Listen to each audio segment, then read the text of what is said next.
अस्सलाम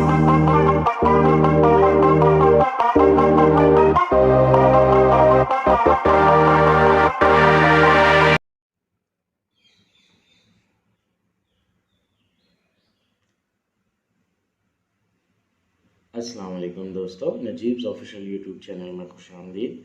दोस्तों, ये वीडियो 10वीं जमात महाराष्ट्र बोर्ड उर्दू मीडियम की वीडियो है, जिसमें हम साइंस हिस्सा दुआम चौथा सबक माहौलियाती हुस्न इंतज़ाम इसका मुताला कर रहे हैं।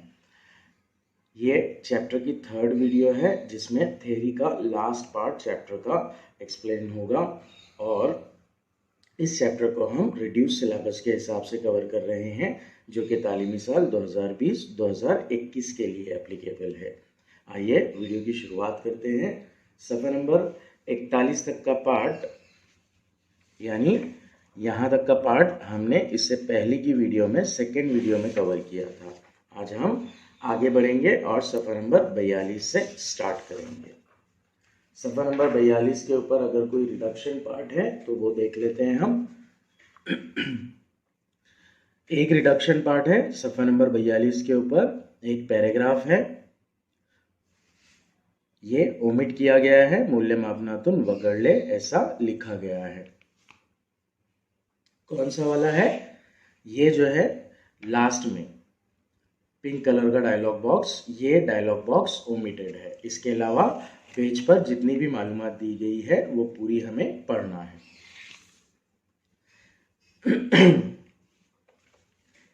यहाँ पर स्टार्टिंग हो रही है ग्रीन कलर के डायलॉग बॉक्स से, जिसमें जादव मोलाई पियांग इस शख्स के मुतालिक मालूमात दी गई है। एक मामूली इंसान की गैर मामूली कहानी। रियासत आसाम का जादव मोलाई पियांग एक बाकमाल इंसान है। सन 1963 में पैदा होने वाला मोलाई जाधव उम्र के 16वें साल से ही जंगलाती मजदूर के तौर पर काम करता था। गांव के करीब से बहने वाले ब्रह्मपुत्र दरिया में सैलाब आने से यहाँ के बेशुमार सांप मर गए। इसके तदारुक के लिए इसने वहाँ बांस के सिर्फ 20 पौधे लगाए। सन 1979 में समाजी शजरकारी महकमे ने इस इलाके के 200 हेक्टेयर पर शजरकारी का मंसूबा शुरू किया। इसकी देखभाल करने वाले जंगल के मजदूर में मौलाई भी था। इस मंसूबे के बंद हो जाने के बाद भी मौलाई ने अपना काम जारी रखा। दरख्त लगाना और इनकी देखभाल करना, ये काम मुसलसिल करने की वजह से जिस जगह एक भी दरख्त नहीं था, इस जगह पर इसने तकरीबन 1360 एकड़ का जंगल उगाया। जादव मोलाई पियांग ये एक ऐसा शख्स है जिसने अकेले मेहनत करके एक जंगल, बड़ा जंगल जो कि तकरीबन 1360 एकड़ के इलाके पर मुश्तमिल था, वो बसाया था। आज आसाम के जोरहाट में कोकिलामक के मुकाम पर यह जंगल मोलाई की 30 बरसों की अनथक कोशिशों से बना है। इस बेमिसाल कारकर्दगी की बुनियाद पर भारत सरकार की जानिब से इसे पद्मश्री जैसे अजीम खिताब से नवाजा गया है। आज इस जंगल को मोलाई जंगल के नाम से जाना जाता है। कई अफराद मिलकर पूरा जंगल खत्म करते हैं, लेकिन एक शख्स दिल में ठान ले तो पूरा जंगल उगा सकता है। जंगलात की बेतहाशा कटाई हो रही है, उसकी वजह से माहौली तवाजुन बिगड़ रहा है। इसके बरक्स सिर्फ एक ही शख्स ने मेहनत करके 30 सालों तक एक जंगल उगाया, इसीलिए भारत सरकार ने भी उसे सराहा। और लास्ट में एक जुमला बयान कर रहा है कि बहुत सारे लोग मिलकर एक जंगल को ख़त्म कर देते हैं, लेकिन अगर एक शख्स दिल में ठान ले तो पूरा जंगल उगा सकता है। आगे कंटिन्यू हो रहा है, माहौल का तहफ़्फ़ुज़ और हयाती तनू। माहौल की आलूदगी का सबसे बुरा असर जानदारों पर होता है। क्या आपने अतराफ में इसकी कुछ मिसालें देखी है? जानदारों की ये दुनिया तनु से भरी हुई है। तनु यानी कि तब्दीलियाँ, अलग अलग चीज़ें, वैरायटी, जिसमें तरह तरह के नबातात और हैवानात पाए जाते थे। हमारी पिछली नस्लों से सुने हुए मखसूस हैवानात और नबातात हमें आज नज़र नहीं आते। इसका जिम्मेदार कौन है? जैसे हम सुनते हैं डायनासोर वगैरह के बारे में और बड़े बड़े दांत वाले हाथियों के बारे में, जिन्हें मैमथ कहा जाता है। तो ये तमाम जानवर आजकल मतलब आज दुनिया से ख़त्म हो गया है। इसका जिम्मेदार कौन है? दरअसल इसका जिम्मेदार इंसान ही है। कुदरत में पाए जाने वाले एक ही जमात के जानदारों में इनफरादी और जीनियाती फ़र्क, इनफरादी यानी कि इंडिविजुअल, उसका खुद का, और जीनियाती यानी कि उसके अंदर जो जीन की वजह से फ़र्क आया है। जानदारों की जमात की कई किस्में, जानदार जो है उनकी कई जमातें मौजूद हैं। मुख्तलिफ़ किस्म के माहौली निज़ाम और इन तमाम की वजह से इस इलाके में कुदरत को जानदारों की दौलत हासिल होती है। इसको हयाती तनू कहते हैं। हयाती तनू यानी कि हयाती जानदारों की वैरायटी एक माहौल के अंदर, मतलब इस ज़मीन के ऊपर कई किस्म के नबातात हैं, कई किस्म के हैवानात हैं और कई किस्म के माहौल पाए जाते हैं। हयाती तनू 3 सतहों पर नज़र आता है। पहला है जीनियाती तनु, जेनेटिक डाइवर्सिटी जिसे कहते हैं। एक ही जमात के जानदारों में पाए जाने वाले तनु को जीनियाती तनु कहते हैं। एक ही ग्रुप के अंदर अगर कुछ चेंजेस नज़र आ रहे हैं तो उसे हम हयाती तनु, जीनियाती तनु कहते हैं। मसलन हर इंसान दूसरे से किसी कदर मुख्तलिफ होता है। एग्जैक्ट सेम इंसान जुड़वा केसेस को छोड़कर दिखाई नहीं देता है। हर इंसान की एक स्पेसिफिक आइडेंटिटी होती है और जो डीएनए होता है उसका, वो पूरी दुनिया में किसी से भी मैच नहीं करता है। ये क्यों होता है? उसके जीन की वजह से। इसलिए ऐसी डाइवर्सिटी को, ऐसे तनु को जीनियाती तनु कहा जाता है। बास पैदाइश के अमल में हिस्सा लेने वाले जानदारों में ये जीनी तनु कम हो तो धीरे धीरे इस जमात के ख़त्म होने का खतरा पैदा हो जाता है। अगला है ग्रोही तनु, स्पेसीज डाइवर्सिटीज जिसे कहते हैं। कुदरतों में जानदारों के बेशुमार ग्रोह दिखाई देते हैं, इसी को ग्रोही तनु कहते हैं। मतलब अलग अलग किस्म के जानदार होते हैं। नबातात है कुदरत में, हैवानात है, खुर्द जानदार यानी कि खुर्दबीनी जानदार है। तो ये अलग अलग कैटेगरी है, अलग अलग ग्रुप्स है। तो इस वेरिएशन को, इस वैरायटी को, इस चेंज को ग्रोही तनु कहा जाता है। माहौली निज़ाम में तनु, हर खित्ते में कई माहौली निज़ाम होते हैं। किसी खित्ते में हैवानात और नबातात, इनके मिस्कन और माहौल में फ़र्क, इनके ताल्लुकात से माहौली निज़ाम बनता है। अब हर खित्ते में, ज़मीन के ऊपर हर इलाके में अलग अलग किस्म के माहौल होते हैं। ये जो माहौल होते हैं ये किसकी बुनियाद पर बनते हैं?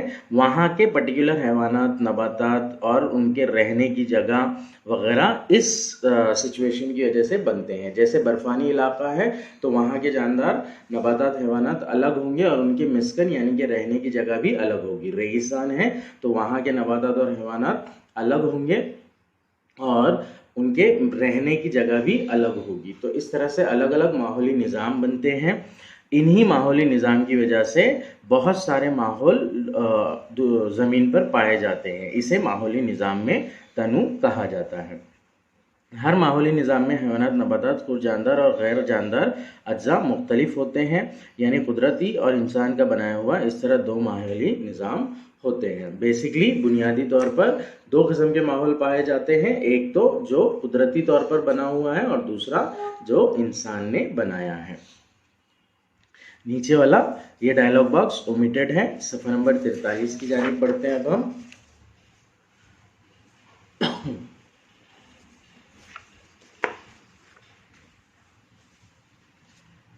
सफ़र नंबर 43 का रिडक्शन देख लेंगे पहले हम, फिर उसके बाद आगे बढ़ेंगे। 2 चीज़ें ओमिटेड हैं यहाँ पर। पहली वाली जो है वो 43 पर, और दूसरी वाली ये है,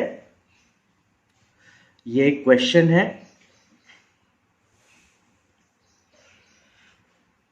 ये वाला जो पार्ट है डायलॉग बॉक्स, हयाती तनु का तहफ़्फ़ुज़ किस तरह करेंगे, तो ये वाला जो पार्ट है ये ओमिटेड बताया गया है 43 के ऊपर। नेक्स्ट है, इंफॉर्मेशन दी गई है एक संस्था के बारे में। ये येलो कलर का जो डायलॉग बॉक्स है ये ओमिटेड है। इसके अलावा पूरा है चैप्टर में हमें पढ़ना है। पहला टॉपिक दिया गया है यहाँ पर, देवराई सेक्रेट ग्रूव जिसे कहा जाता है। देवराई एक किस्म के जंगल होते हैं जो मुक़द्दस माने जाते हैं हिंदू मज़हब में। किसी देवता के नाम पर मुख्तस किरदा और मुक़द्दस समझे जाने वाले जंगल को देवराई कहते हैं। इन रिवायती जंगलात की निगहदाश्त हुकूमत का महकमे जंगलात नहीं करता है, बल्कि वो समाज के ज़रिए संभाल कर रखे रखी हुई तहफ़्फ़ुज़ गाहें होती है। देवता के नाम पर होने की वजह से इन जंगलात को एक किस्म का तहफ़्फ़ुज़ हासिल होता है। भारत में मगरबी घाटी नहीं बल्कि पूरे भारत में घने जंगलात के झुंड मौजूद है, देवराई जंगलात के झुंड मौजूद है। भारत में ऐसे 13,000 से ज़्यादा देवराई का इंद्राज है। सो टोटल जो है 13,000 देवराई है। देवराई क्या होते हैं? देवराई मुक़द्दस समझे जाने वाले, माने जाने वाले जंगलात होते हैं। ये मुक़द्दस समझे जाते हैं, मुक़द्दस माने जाते हैं, इसलिए इनकी कटाई भी नहीं की जाती है। सो वहाँ के जो लोग होते हैं, वहाँ का जो समाज होता है, वही इन जंगलात की हिफाजत करता है और इनमें मौजूद दरख्तों को कटने नहीं देता। नीचे फहरिस्त बनाई है और बहस कीजिएगा की एक्टिविटी दी गई है। झैल में अलामतें दी हुई है। माहौल के तहफ़्फ़ुज़ के हवाले से इन अलामतों का मतलब तलाश कीजिए और दूसरों को बताइए। इसी तरह की दीगर अलामतों की फहरिस्त भी बनाई है। अब यहाँ पर देखिए कुछ अलामतें दी गई है, ये बहुत इम्पोर्टेंट है। हर साल इसमें से मतलब कम से कम एक फिगर आने के चांसेस तो होते ही है। सो देख लेंगे हम ये क्या है। पहली जो है वो सफाई का ख्याल रखें, ये वाली है। सफाई का ख्याल रखें, क्यों? क्योंकि माहौल को साफ़ सुथरा रखना ज़रूरी है और हमारे शहर की साफ़ सुथराई हमारी समाजी जिम्मेदारी है। दूसरा है ग्रीन एनर्जी, सब्ज़ तवानाई जिसे कहते हैं। सब्ज़ तवानाई यानी कि ऐसी तवानाई जिसके इस्तेमाल से आलूदगी पैदा नहीं होती है और ऐसी तवानाई के मतलब वो जिन ज़राओं से हासिल की जाती है वो तजदीदी होते हैं, ख़त्म होने वाले नहीं होते हैं। तो ये सब्ज़ तवानाई की मिसाल है। अब यहाँ पर पर्टिकुलरली सब्ज़ तवानाई कौन से सिलसिले में? जो बर्फ़ी तवानाई हम इस्तेमाल करते हैं उस सिलसिले के अंदर। यहाँ पर ये देखेंगे आप, जो ग्रीन कलर की साइकिल दिखाई दे रही है, ये भी सब्ज़ तवानाई की ही अलामत है, लेकिन इन दोनों में फ़र्क है। बरक़ी आलात इस्तेमाल करने के लिए हम सबसे पहले तो बरक़ी तवानाई की बचत करेंगे और फिर बचत करने के बाद में हम कोशिश करेंगे कि बरक़ी तवानाई हमें सब्ज़ तवानाई के ज़राओं से ही हासिल हो। तीसरी अलामत भी सब्ज़ तवानाई की इस्तेमाल है। ये जो है पर्टिकुलरली रकाज़ी ईंधनों का इस्तेमाल कम करने या ख़त्म करने की तरफ इशारा है। चौथी है पानी की बचत। पानी की बचत आज के ज़माने में ज़रूरत बन चुकी है। पानी की क़िल्लत ये बहुत बड़ा मसला है, इसलिए पानी की बचत करना हमारी समाजी जिम्मेदारी है। तो इस तरह से ये पेज है, मतलब 43 के ऊपर ये एक देवराई का पार्ट और ये अलामतों वाला part. This is very important according to examination. बढ़ते हैं सफ़ा नंबर 44 की जानिब। सफ़ा नंबर 44 का रिडक्शन देख लेंगे हम। 44 के ऊपर कोई भी पार्ट ओमिटेड नहीं है। विचार करा हुआ सांगा स्वयं अध्ययन के लिए बोला गया है। मूल्य मापनातुन वगड़ले ऐसा नहीं लिखा गया है। सबसे पहला वाला पार्ट ही है वो, गौर कीजिए और बताइए। माहौल के तहफ़्फ़ुज़ के लिए मुख्तलिफ़ सतहों पर कोशिशें की जाती है। इन सतहों पर कोशिश करने वालों का मख़सूस मुकाम होता है। ज़ैल में चंद किरदार दिए हुए, आप इनमें से किस किरदार को पसंद करेंगे, क्यों? नाउ माहौल में मेरा किरदार इस तरह से 6 मुकाम दिए गए हैं, 6 पैरामीटर्स दिए गए हैं जिनको चूज़ करते हुए हमें माहौल की हिफाजत करना है। सबसे पहला है उसमें काबू, दूसरा है निगहदाश्त यानी कि हिफाजत, तीसरा है पैदावार करना, चौथा है निगहदाश्त, चौथा है हिफाजत, नेक्स्ट है पाबंदी और उसके बाद है तशहीर। अब इसमें से कोई भी जो हमें मखसूस पसंद हो उसके बारे में हम जिक्र करके इसका जवाब लिख सकते हैं। अब काबू मतलब क्या? अगर मान लीजिए माहौल के अंदर बहुत ही ज़्यादा आलूदगी हो रही है तो उस आलूदगी के ऊपर काबू पाना, और आलूदगी जहाँ से पैदा हो रही है, जिस अमल से पैदा हो रही है, उस अमल को रोकना। जो आलूदगी को पैदा कर रहा है उसकी जहनियत माहौल की हिफाजत के मुताल्लिक़ से तब्दील करना, मतलब उसे बेदार करना माहौली तहफ़्फ़ुज़ के लिए। नेक्स्ट है पैदा करना, माहौल में नुकसान उठाने वाली चीज़ों को दोबारा ज़िंदगी देना। जिन चीज़ों का नुकसान हो गया है माहौल में कुदरती वसाइल का, उन चीज़ों को दोबारा पैदा करना और उनकी तामीर नौ के लिए कोशिश करना। निगहदाश्त, जो कुदरती वसाइल हमारे पास मौजूद हैं उन्हें संभाल कर रखना, उनको महफूज कर देना। हिफाजत, जो बचा है इसकी हिफाजत करना, नुकसान पहुंची हुई चीज़ों को दोबारा नुकसान ना हो इसके लिए तदाबीर करना और नामालूम इलाकों को संभालना। पाबंदी वाला पैरामीटर इसकी वजह से अगर किसी अमल से या किसी चीज़ की वजह से माहौल को नुकसान पहुंच रहा है तो उस चीज़ को रोकना, उसके ऊपर पाबंदी लगाना, उसके मुतालिक नई सरगर्मी या प्रोग्राम बनाना और माहौल को नुकसान पहुंचाने वाले अज्जा जो होते हैं उनकी शनाख्त करके उनके ऊपर पाबंदी लगाना। तशहीर यानी कि ये पूरा एडवर्टीजमेंट वाला है।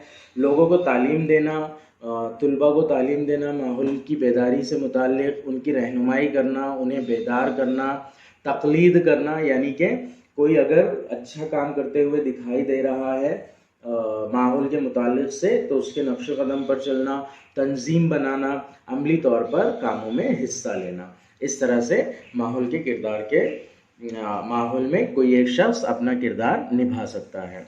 नेक्स्ट है हयाती तनू के हसास इलाके, हॉटस्पॉट्स ऑफ बायोडाइवर्सिटी। दुनिया में 34 मुकामात का इंदराज हयाती तनू के हसास इलाकों के तौर पर किया गया है। अब हयाती तनू के हसास इलाके मतलब क्या? हयाती तनू के ऐसे इलाके जो खतरे से घिरे हुए हैं, मतलब जिनका वजूद खतरे में आ गया है, जिनकी हिफाजत करना बहुत ज़रूरी हो गया है क्योंकि इंसानी सरगर्मियों या किसी कुदरती आफत की वजह से वो इलाके ख़त्म हो रहे हैं। ऐसे इलाकों को हयाती तनू के हसास इलाके कहते हैं। दुनिया में 34 मुकामात का इंदराज हयाती तनू के हसास इलाकों के तौर पर किया गया है। एक वक्त था जब दुनिया का ये इलाका 15.7% हिस्से पर मुहित था। आज इसका तकरीबन 86% हिस्सा पहले ही बर्बाद हो चुका है।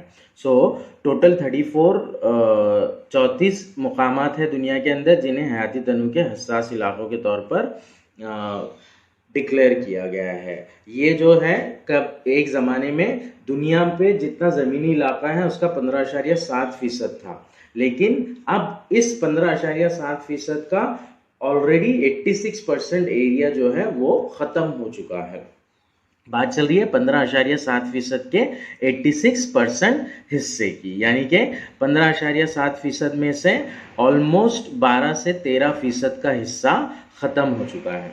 अब दुनिया में हसास इलाके ज़मीन का सिर्फ 2.3% ही रह गए हैं। इसमें 1,50,000 इक़साम की नबातात का शुमार होता है। आलमी सतह पर यह तादाद 50% के मसावी है। दुनिया में जो हसास इलाके की ज़मीन है वो सिर्फ 2.3% ही रह गई है और यहाँ पर जो है हयाती तनू यानी कि नबातात की इक़साम 1,50,000 है। अब ये 1,50,000 ऑल ओवर वर्ल्ड पूरी ज़मीन का 50% है। अगर मान लीजिए अगले 50-100 सालों में ये इलाके भी ख़त्म हो जाते हैं तो ज़मीन से नबातात की 50% वैराइटीज़ ख़त्म हो जाएगी। जहाँ तक भारत का ताल्लुक़ है, यहाँ पर 135 किस्म के हैवानात में से तकरीबन 85 इक़साम शुमाल मशरिक़ी रियासतों के जंगलात में पाई जाती है। भारत के अंदर 135 किस्म के हैवानात जो पाए जाते हैं उसमें से 85 जो है वो शुमाल मशरिक़ी रियासतों के जंगलात में ही पाए जाते हैं। मगरिबी घाट में इलाकाई नबातात को 1500 से ज़ायद किस्में मिलती है। मगरिबी घाट के जो जंगलात हैं उनके अंदर नबातात की 1500 से ज़ायद किस्में मिलती हैं। दुनिया की कुल नबातात की तकरीबन 50,000 इक़साम इलाकाई है और दुनिया की जो कुल नबातात हैं उसमें से 50,000 इक़साम इन इलाकों में पाई जाती है। दुनिया में हयाती तनू के हसास इलाके कहाँ वाक़ हैं इसकी मज़ीद मालूमात हासिल कीजिए। इंटरनेट पर सर्च करके हम ये निकाल सकते हैं कि हॉटस्पॉट ऑफ बायोडाइवर्सिटी कहाँ पर है। हमारी कंट्री के अंदर जो 3 मुकाम हैं उनके बारे में यहाँ पर इंफॉर्मेशन दी गई है।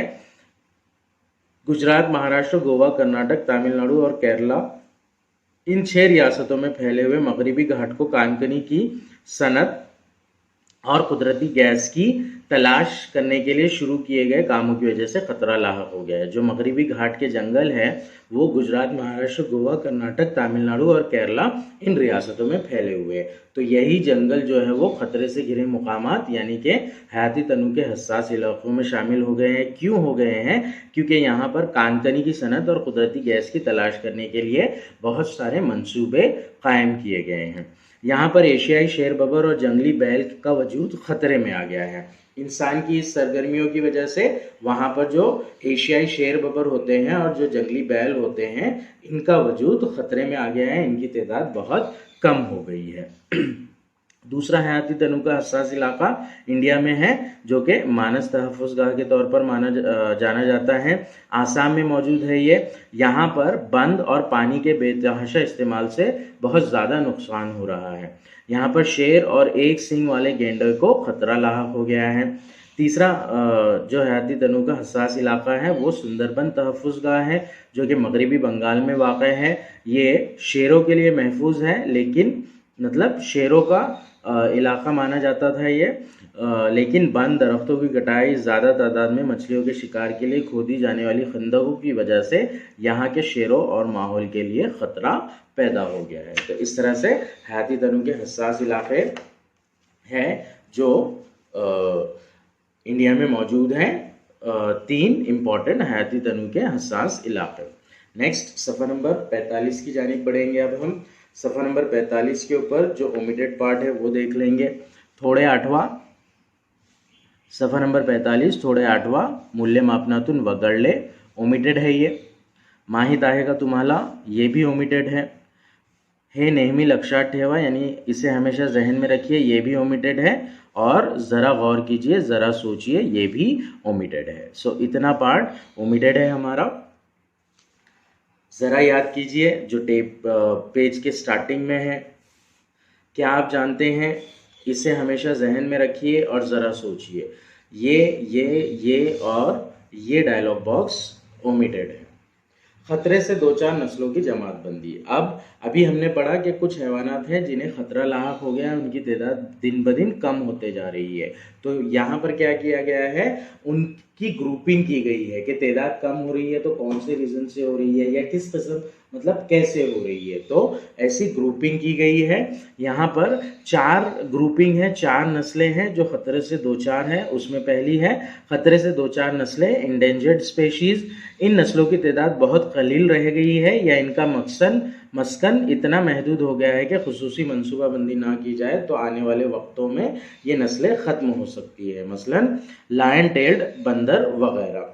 ये जो है ये ऐसी नस्लें हैं जिनकी तादाद बहुत कम रह गई है और इनके मस्कन यानी कि रहने की जगह बहुत कम हो गई है। जंगलात की कटाई वगैरह दूसरी इंसानी सरगर्मियों की वजह से इनके रहने का जो घर है वो कम हो गया है। तो इसकी वजह से इनकी तादाद दिन ब दिन कम होती जा रही है और अभी फ़िलहाल इनकी तादाद बहुत ही कम हो गई है।